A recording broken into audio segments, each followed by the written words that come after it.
Hello friends, welcome to మేఘ్నా tutorial YouTube channel.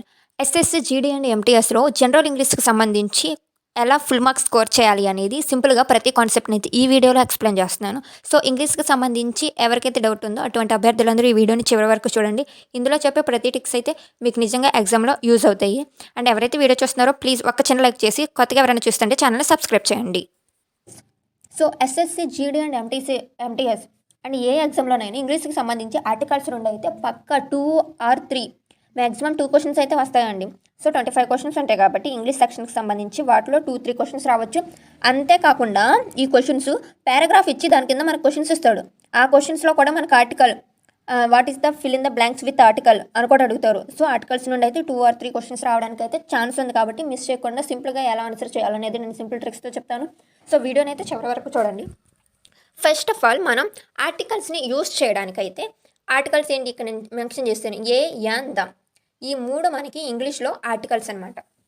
ఈ ఆర్టికల్స్ని మనం వాడు ఒక సెంటెన్స్ ఇచ్చి ఒక డాష్ ఇచ్చి ఆన్సర్ చేయమని ఇస్తాడు. మనం ఈ ఆర్టికల్స్ని డాష్ తర్వాత ఉన్న పదాన్ని అయితే ఈ వర్డ్ని అయితే డాష్ తర్వాత fill in the blank next వర్డ్ని బేస్ చేసుకుని మనం అయితే ఆన్సర్ అయితే చేయాల్సి ఉంటుంది యాజ్ ఏ రూల్ ప్రకారం.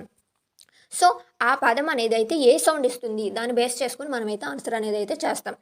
ఇక్కడ ఏంటంటే ఏ, యాన్ అండ్ ద ఈ 3 కదా. ఫస్ట్ ఏ అనేదాన్ని ఎక్కువగా ఎక్కడ యూస్ చేస్తాం? కాన్సనెంట్ సౌండ్స్ వస్తే యూస్ చేస్తాం. యాన్ వోవెల్ సౌండ్స్ వస్తే యూస్ చేస్తాం. ద ఏమన్నా సూపర్లేటివ్ వర్డ్స్ కానీ డైరెక్షన్స్ కానీ ఇలాంటి వర్డ్స్ వస్తే కనుక మనం ద అనేదాన్ని అయితే యూస్ చేస్తాం కదా. కానీ ఏకి, యాన్కి కొన్ని వర్డ్స్ అనేవి వాటి రూల్స్ని బ్రేక్ చేస్తూ ఉంటాయి. అంటే సింపుల్గా మనం ఇలా గుర్తుపెట్టుకునే కాకుండా వీటికి వర్డ్స్ అనేవి ఉంటాయి. వాటిని ఎలా రాయాలనేది అయితే నేను సింపుల్గా చెప్తాను. యాన్ అన్నదాన్ని ఎప్పుడు యూజ్ చేయాలి అంటే యాజ్ ఇంగ్లీష్ రూల్ ప్రకారం వోవెల్స్ అనేవి ఉన్నాయి. అంటే ఏ, ఈ, ఐ, ఓ, యు ఈ వోవెల్స్ అనేవి మీకు ఆ వర్డ్లు అంటే ముందిచ్చిన వర్డ్లు ఈ ఏమున్నా కానీ యాన్ అనేది అయితే యూజ్ చేస్తారు. కానీ కొన్ని వోవెల్ సౌండ్స్తో కాకుండా కాన్సనెంట్స్తో ఉన్నట్లు కూడా మీరు యాన్ అనేదాన్ని పెట్టాల్సి వస్తుంది. ఇలాంటి వాటి దగ్గర చాలామంది కన్ఫ్యూజ్ అవుతారు.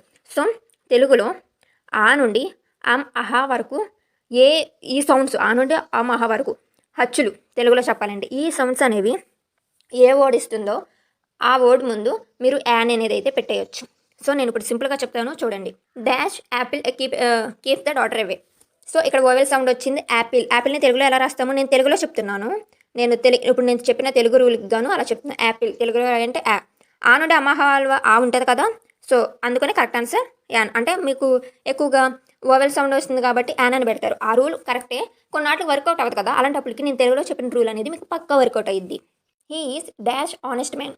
సో ఇక్కడ ఏమంది ఆనెస్ట్ అన్న పదాన్ని బేస్ చేసుకుని మనమైతే ఇక్కడ ఆర్టికల్ అనేది అయితే దాని ముందు రాయాలి. ఆనెస్ట్. సో కాన్సనెంట్స్ హెచ్ అనేది కాన్సనెంట్ కాబట్టి చాలామంది ఏ అనుకుంటారు ఆన్సర్. కొంతమంది ఏంటి ఏ ఓవెల్ సౌండ్ లేదు కాబట్టి ఆర్ దా వస్తుందేమో, ఈజ్ దా అని పెడతారు. కానీ ఈ ఆన్సర్స్ అనేవి అయితే రాంగ్. నేను చెప్పినట్టు తెలుగులో రాసుకోండి ఆనెస్ట్ని. ఆ నెక్స్ట్ తెలుగులో రాసుకుంటే ఆ అనేది పలుకుతుంది కాబట్టి యాన్ అని పెట్టండి. ఇంకా వీటికి సైలెంట్ లెటర్ అనమాట. హెచ్ అనేది సైలెంట్, ఆనెస్ట్. హెచ్ అనేది సైలెంట్గా కాబట్టి ఆనెస్ట్, ఆనెస్ట్ అని పలుకుతున్నాం కాబట్టి ఓ అనేది యాన్ అనేది అంటే అప్పుడు ఇది హెచ్ అనేది సైలెంట్గా అయింది కాబట్టి ఆనెస్ట్. దీన్ని బేస్ చేసుకుని ఓవెల్ సౌండ్ బేస్ చేసుకుని యాన్ అన్నదైతే ఇంగ్లీష్ రూల్ ప్రకారం పెడతాం. సో ఇలా డౌట్స్ వచ్చినప్పుడు తెలుగులో అయితే పదాన్ని రాసుకోండి. ఏవైనా ఇంగ్లీష్లో ఇచ్చిందని తెలుగులో రాసుకోవడం ఆల్మోస్ట్ చాలామందికి వచ్చి ఉంటుంది కాబట్టి ఇది రాసుకుంటే మీరు ఈజీగా ఆన్సర్ అయితే అంటే మీ మార్క్ లూజ్ అవ్వకుండా మీరైతే రాసుకోగలరు, ఆన్సర్ కరెక్ట్ ఆన్సర్ పెట్టగలరు. And third question, she bought dash umbrella yesterday. Umbrella మనకు కావాల్సిన పదం అంబ్రిల్లా. సో అంబ్రిల్లా ఎలాగో వోవెల్ సౌండ్ అంబ్రిల్లా యు దాన్ని బేస్ చేసుకుని యాన్ అని పెట్టవచ్చు. అంతేకాకుండా అంబ్రిల్లా అని అంటున్నాడు కాబట్టి తెలుగులో రాసుకుంటే అంబ్రిల్లా ఆ సౌండ్ అనేది పలుకుతుంది కాబట్టి ఎన్ రెండు వర్కౌట్ అవనాయి ఇక్కడ. And next question, is dash best player in the team. So ఇక్కడ మనకు కావాల్సిన వర్డ్ ఏంది? బెస్ట్. ఈ బెస్ట్ అనేది ఏంటంటే సూపర్లేటివ్ వర్డ్ అనమాట. Superlative best, good, super, wow ఇలాంటివి వచ్చినప్పుడు సూపర్లేటివ్ వర్డ్స్ ఏమన్నా వచ్చినప్పుడు డైరెక్ట్గా దా అనేది అయితే పెట్టేయండి. డైరెక్షన్స్ వచ్చినా లేదంటే గాడ్ లేకపోతే ఏమైనా హిస్టారికల్ థింగ్స్ గురించి చెప్తున్నా కానీ దా అనేది అయితే పెట్టేసుకోండి. ఇదైతే బండ గుర్తు, దాకి రూల్ వచ్చేసి అనమాట. The sun rises in dash. ఇందాడే చెప్పాను కదా మీకు, డైరెక్షన్స్ అనేవి వచ్చినప్పుడు east, west, north, south directions వచ్చినప్పుడు ఏం యూస్ చేయాలి? ద అనేది యూస్ చేయాలా. So the is the correct answer. He is dash university student. మనకు కావాల్సిన వర్డ్ ఏంది ఇక్కడ? యూనివర్సిటీ అనేది కావాలి. యు అంటే ఇట్స్ వోవెల్ సౌండ్ కానీ యాన్ అని పెట్టేస్తారు. యూనివర్సిటీ, యూనివర్సిటీ పలకడానికి అది ఓవెల్ సౌండ్‌లా లేదు. ఈ యూనివర్సిటీని తెలుగులో రాయాలి అంటే యూనివర్సిటీ. ఇక్కడ యూ అని పలుకుతుంది. ఇది అచ్చుకు సంబంధించిందా? కాదు. హల్లు పదం. ఇది హల్లులకి సంబంధించింది. కాబట్టి ఏం యూజ్ చేయాలి? ఏ అనే దాన్నయితే యూజ్ చేయాలి. సో, నేను ప్రతి దానికి సంబంధించి 2, 3 అంటే ఇవి SSC, CGL and SSC, MTS, జీడీలో వచ్చినటువంటి మోస్ట్ రిపీటెడ్ క్వెషన్స్. ఒక్కసారి వచ్చేసి ఆగిపోయినవి కాదు. 2 ఆర్ 3 అంటే డిఫరెంట్ సెట్‌లో కూడా ఈ క్వెషన్స్ అనేవి అయితే రిపీట్ అయినాయి. చాలామందికి మేబీ ఇలాంటి క్వెషన్సే రావచ్చు సింపుల్‌గా. వేరే క్వెషన్స్ ఇచ్చినా కానీ ఏ పదానికి ఏకి, ఎన్‌కి, దాకి ఎలా యూజ్ చేయాలో చెప్పాను కాబట్టి దాన్ని బేస్ చేసుకుని అయితే మీరు ఎగ్జామ్లో అయితే ఆన్సర్ చేయండి. అండ్ పారాగ్రాఫ్ ఇచ్చి ఆన్సర్ చేసే క్వెషన్స్లో కూడా పారాగ్రాఫ్లో కూడా fill in the blank with article అని ఇచ్చినా కానీ రాయాలన్నమాట. పారాగ్రాఫ్లో కూడా ఇవ్వచ్చు, ఛాన్స్ ఉంటుంది. ఎట్లేదన్నా కానీ ఈ ఆర్టికల్కి సంబంధించి 2 ఆర్ 3 పాయింట్స్ అయితే క్వశ్చన్స్ అయితే వస్తాయి. అంటే మ్యాక్సిమం 6 మార్క్స్ వెయిటేజ్ ఉన్నటువంటి టాపిక్ అనమాట ఈ ఆర్టికల్స్. సో ఎవరైతే లూజ్ చేయొద్దు మార్క్స్. సో క్లారిటీగా ఒకసారి వినండి. అర్థం కాకపోతే 1-2 సార్లు వినండి. ఈ ట్రిక్ అనేది మీకు చాలా హెల్ప్ అవుతుంది ఎగ్జామ్లో.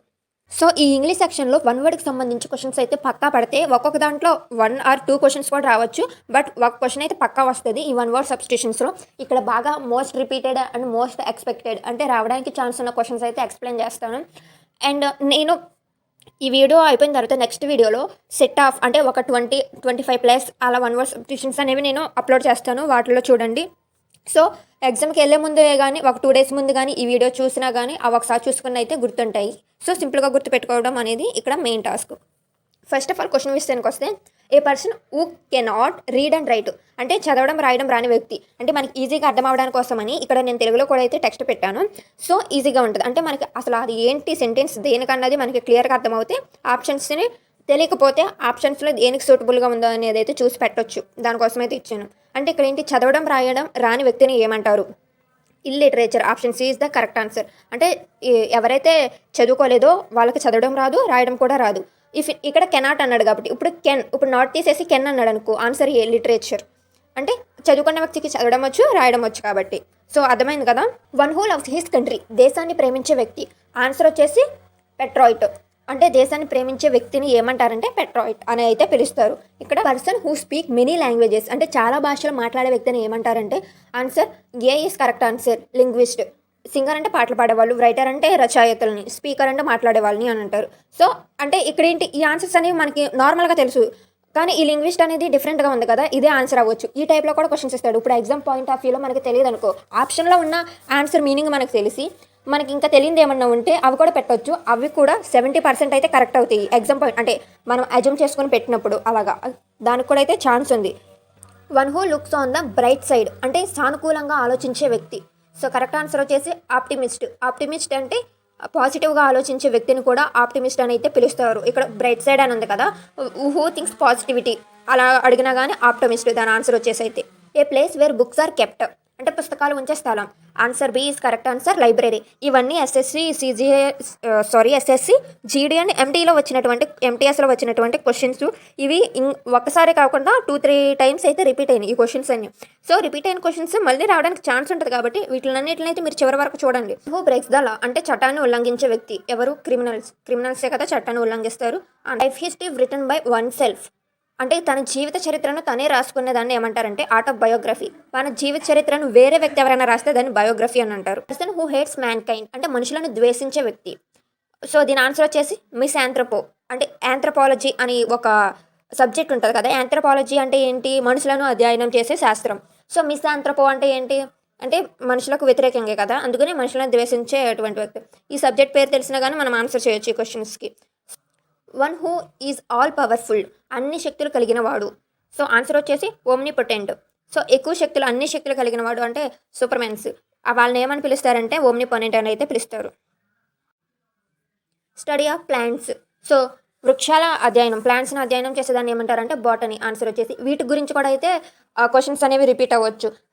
Study of animals, study of earth, study of humans, ఇలా రకరకాలుగా ఈ క్వశ్చన్స్ అన్నిటిని అయితే అడగొచ్చు. స్టడీ ఆఫ్ అంటే బాడీ ఆర్గన్స్ గురించి కూడా, study of ice, study of year, study of heart, ఇలాంటివి కూడా అయితే రావచ్చు. నేను ఈ క్వశ్చన్స్ అన్నిటిని ఒక షార్ట్ వీడియో లాగా ఎలాగైనా కానీ మీకైతే set of most expected and questions అనేవి అయితే నేను మీకు అవైలబుల్ చేస్తాను. ఈ వీడియోలో అయితే ఇంగ్లీష్ పేపర్లో వచ్చే ప్రతి టాపిక్కి సంబంధించి ఆ మోస్ట్ రిపీటెడ్ అయినటువంటి క్వశ్చన్స్ అయితే ఎక్స్ప్లెయిన్ చేస్తున్నాను. ఒక ఇంగ్లీష్ పేపర్ మీద కూడా ఒక అవగాహన రావాలి అన్న ఉద్దేశంతో అయితే. అండ్ టెన్సెస్ కాలాల గురించి కూడా అయితే ఇంగ్లీష్లో క్వశ్చన్స్ వస్తాయి. ఇవి చూడండి, ఇక్కడ కూడా మోస్ట్ ఇంపార్టెంట్ రిపీట్ అవుతుంది. 10 క్వశ్చన్స్ అయితే ఎక్స్ప్లెయిన్ చేస్తాను. First, she dash a new song now. So she dash A song now అంటే నవ్ అంటే ఏంటి? ఇప్పుడు నవ్ అంటే ఇప్పుడు అంటే దేనికి సంబంధించిందని అర్థమవుతుంది. ప్రజెంట్ టెన్స్కి అయితే అర్థమవుతుంది. ఇప్పుడు అంట. మీరు ఆన్సర్ చూడకండి, డైరెక్ట్గా క్వశ్చన్ అయితే చూడండి. ఫస్ట్ నేను ఇక్కడ పక్కన ఆన్సర్స్ కూడా రాస్తాను. సి డాష్ ఏ సాంగ్ నౌ. ఇప్పుడు అంటే సాంగ్ అంటే ఇప్పుడు ఏం చేస్తుంది? పాడుతుంది. ఈ సింగింగ్ అనేది యూజ్ చేయాలి. అంటే ఇప్పుడు అంటున్నాడు కాబట్టి ప్రజెంట్ టెన్స్కి సంబంధించింది. ఇప్పుడు పాడుతుంది అంటే పాడుతూనే ఉంటుంది. ఇఫ్ పాడేసింది అంటే పాడేసింది అని చెప్పేవాళ్ళు. పాడబోతుంది అంటే విల్ అని యూజ్ చేసేవాడు. సో కాబట్టి ప్రజెంట్ టెన్స్కి సంబంధించి సింగింగ్. హీ డాష్ ఎస్టర్డే అంటే ఎస్టర్డే అంటే నిన్న జరిగిపోయింది. అంటే ఏ కాలం? దేనికి సంబంధించింది? భూతకాలం. అంటే జరిగిపోయిన దాన్ని ఏమంటారు తెలుగులో? భూతకాలం అంటే జరిగిపోయింది కాబట్టి ఈజ్ డాష్ కేమ్ అనేది అయితే యూజ్ చేయాలి. I dash my work already. So నా పని పూర్తి చేశాను. I have done work already అని ఇచ్చాడు కాబట్టి హ్యావ్ డన్ అనేది యూజ్ చేయాలి. దే డాష్ ఫుట్బాల్ డైలీ అని అంటే ఇది హాబిట్ గురించి చెప్తున్నాడు. హాబిట్ గురించి చెప్పినప్పుడు ఏం చేయాలి? సో మనము ఇక్కడ మన కొన్ని వర్డ్స్ ఉంటాయి, S1 S2 లేకపోతే V1 V2 అంటే వర్బ్ 1 వర్బ్ 2 వర్బ్ 3 ఈ వర్డ్స్ అనేది యూజ్ చేయాలి. కాబట్టి డైలీ అంటే ఇక్కడ హ్యాబిట్ గురించి చెప్తుంది కాబట్టి మనం ఏం చేస్తాం? V1 అనేది అయితే యూజ్ చేస్తాం. సో ప్లే అంటే ఆప్షన్స్ ఇస్తాడు డైరెక్ట్గా, ఆప్షన్లు కూడా ఇచ్చి చెప్తాడు. ఆప్షన్లు కూడా రాయాలంటే ఎక్కువ టైం అవుతుంది ఆ క్వశ్చన్ అదంతా ఫ్రేమ్ చేసే బట్టికి నాకు. సో డైరెక్ట్గా ఆన్సర్ ఇచ్చేస్తాను, నేను ఎలాగో ఎక్స్ప్లెయిన్ చేస్తాను అన్న ఉద్దేశంతో. She dash tea every morning. She dash tea every morning. ఇక్కడ కూడా ఏం చెప్తున్నాడు? హాబిట్ గురించి చెప్తున్నాడు. Drinks. So drinks. He dash before I came. Had left. నేను వచ్చే ముందే వెళ్ళిపోయాడు అంటే జస్ట్ ఇప్పుడే జరిగింది అన్నదాన్ని అయితే హ్యాడ్ లెఫ్ట్. సో ఈ టెన్సెస్ అనేవి ఇంకా సింపుల్గా ఎలా చేయాలనేది ప్రతి దానికి సంబంధించి నేను సెపరేట్గా ఒక వీడియో చేస్తాను, సింపుల్గా ఎలా గుర్తుపెట్టుకోవాలో. ఆ వీడియో అయితే చూడండి, నేను నెక్స్ట్ వీడియోలో అయితే అప్లోడ్ చేస్తాను. టెన్సెస్ అనేవి ఎలా సింపుల్గా గుర్తుపెట్టుకోవాలి అనేది. చాలామందికి డౌట్, టెన్సెస్ వచ్చేపాటికి టెన్షన్ వచ్చేస్తుంది, ఏ క్వశ్చన్ పెట్టాలో అని, ఏ ఆన్సర్ చేయాలో అనేది. హీ డాష్ టుమారో అంటే రేపటి గురించి చెప్తున్నాను, అంటే ఫ్యూచర్ కాబట్టి విల్ గో. ఇక్కడ మనకు ఇచ్చే వర్డ్ ప్రజెంటా, పాస్టా, ఫ్యూచరా అంటే భూతకాలమా, భవిష్యత్తా, వర్తమానమా, వీటిని బేస్ చేసుకుంటే మనకు అర్థమైంది. మళ్ళీ దీంట్లో మనకి ఇంగ్లీష్లో వచ్చేసేపటికి past present, past continuous, past present continuous tense ఇలా ఇంకా ఉంటాయి. వాటిని కూడా అంటే ఈ ఎస్ఎస్సి ఎంటీఎస్కి వచ్చి అంత డెప్త్ అయితే వెళ్ళడు. Present continuous tense, past present continuous tense వరకు వెళ్తాడేమో కానీ అంత డెప్త్ వరకు వెళ్ళడు. ఇంతకుముందు ఎవరైనా రాస్తుంటే ఎగ్జామ్స్ తెలిస్తే if in case previous year question papers అనేవి గూగుల్లో మీకు అవైలబుల్గా ఉంటాయి. వాటిని డౌన్లోడ్ చేసుకొని ఏ టైప్ అడుగుతున్నారో చూడండి. ఈ క్వశ్చన్స్ అన్నీ ఆ పేపర్స్లో చూసి నేను ఇక్కడైతే మీకు చెప్తున్నాను అనమాట. ఈ డాష్ ద బుక్ నౌ అంటే ఇప్పుడుకి సంబంధించింది అంటే ఇట్స్ జస్ట్ జరుగుతుంది ఇప్పుడు ప్రజెంట్ జరుగుతుంది అంటే ఈజ్ రీడింగ్. ఇంగ్ అనేది వచ్చిందంటే మీరు అర్థం చేసుకోండి ఇప్పుడు ప్రజెంట్ జరుగుతున్నది అని. He dash her since 2020. He dash here since 2020. 2020 నుండి అయితే ఇక్కడ జీవిస్తున్నాడు, ఇక్కడ ఉంటున్నాడు అని అయితే అర్థం. అంటే హ్యాస్ లీవ్డ్ ఉంటున్నాడు. సిన్స్ అంటే ఇయర్ టైము డేట్ ఇచ్చాడంటే ఏ క్వశ్చన్స్ పెట్టాలి, హ్యాస్ పెట్టాలా, హ్యావ్ పెట్టాలా అనేవి ఉంటే నేను అవైతే సింపుల్గా ఎక్స్ప్లెయిన్ చేస్తాను నెక్స్ట్ వీడియోలో. They dash match the last night. Last night won అంటే జరిగిపోయింది కదా అందుకనే వాన్. లేదా ఇప్పుడు జరుగుతుంది, ఇఫ్ ఇన్ కేసు ఇది ప్రజెంట్ టెన్స్లో ఉందనుకో విన్ అని రాసేవాళ్ళం.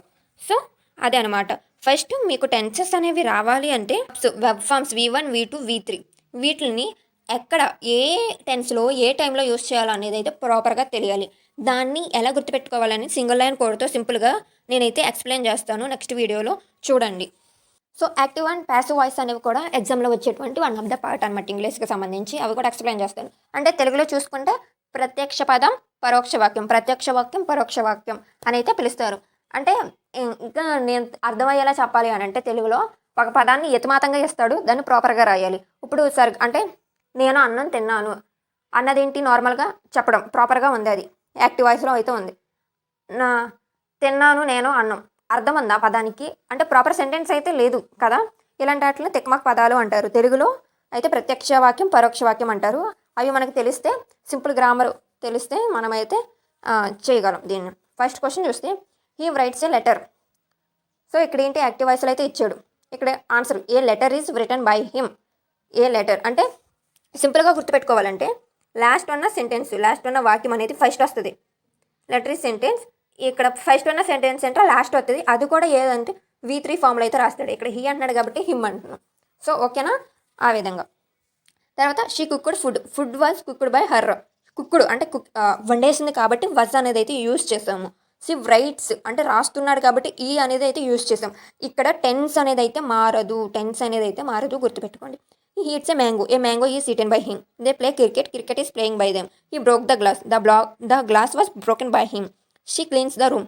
The room is cleaned by her. They built a house. A house was built by them. He read a book. A book is read by him. She sings a song. The song is sung by her.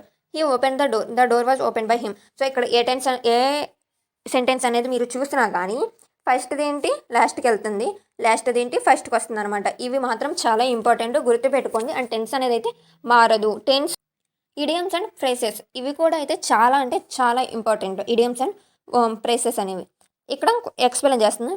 Once a blue moon అంటే చాలా అరుదుగా, అంటే once a blue moon అంటే బ్లూగా ఉన్న moon అనేది అయితే మనకు రోజు రాదు, ఎప్పుడన్నా ఒకసారి వస్తుంది అరుదుగా. సో అలాంటి అరుదుగా ఏది జరిగినా కానీ దాన్ని వన్స్ ఏ బ్లూ మూన్ అని ఇడియమ్స్ అనేది అయితే ఉపయోగిస్తారనమాట. Rarely, break the ice, start conversation అంటారు. ఇబ్బందిలో ఉండడం, ఇన్ ట్రబుల్.